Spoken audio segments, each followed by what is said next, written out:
Good morning. Happy Tuesday. Thank you for joining me. It seems like it's been a week or two. Last week, holiday week, and Pastor Lori covered for me and did hers on Tuesday. So here we are, back together. And for those of you who don't know me, I am Theresa, the Children and Youth Ministry Director at Kirksville First United Methodist. This morning, I'm going to share with you a devotion. And it discusses reflecting on where we see God in our life, where we find God in our life, where God exists in our days. And I think it's a great perspective to take as we enter into this really busy, fun, yet sometimes hectic holiday season. So I'm going to share with you. Socrates said that an unexamined life is not worth living. That's the heart behind the prayer of examine, which is a spiritual practice of looking back each evening over the events of your day. What joys and gifts are worthy of gratitude? What careless words and actions might require confession and repentance? How did I see God leading me? And how did I follow God well?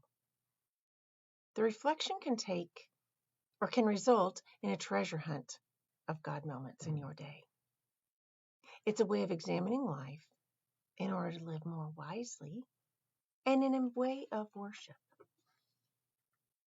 One of the most encouraging aspects of prayer of examine is seeing where God was in each moment of our day.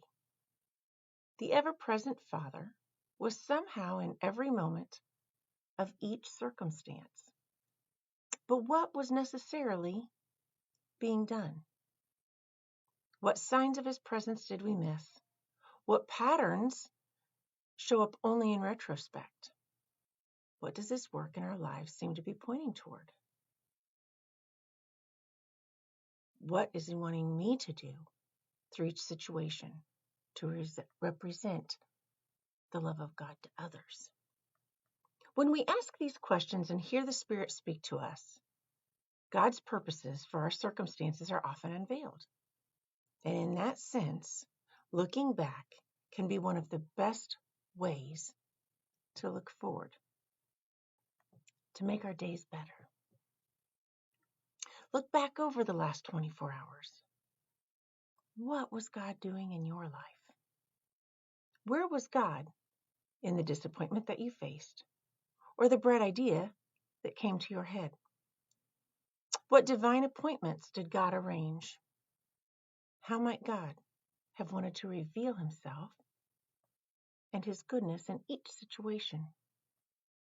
The answers to those questions may convert discouragements into encouragements, closed doors into open doors, distractions into directions, and they will probably reveal God's presence in our days in a new way.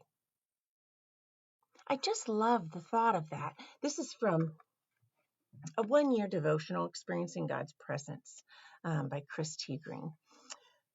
And I love that thought of re-examining our days when we are so busy trying to see friends, bake goods, decorate the house, buy a present, wrap a present, make sure that we make it to all of the concerts, the games, the whatever our calendars are filled with right now. Taking 5 minutes to re-examine our day, see where God was, see what maybe God was trying to show us, see where those blessings are, and find God's presence. Take that time. Help your heart feel the joy. I hope that you have a beautiful week. I hope that you have time to re-examine your days, that you have time to see what God was showing you, what God was telling you, and feel that presence. And I hope that you're able to join me next Tuesday. Have a beautiful week.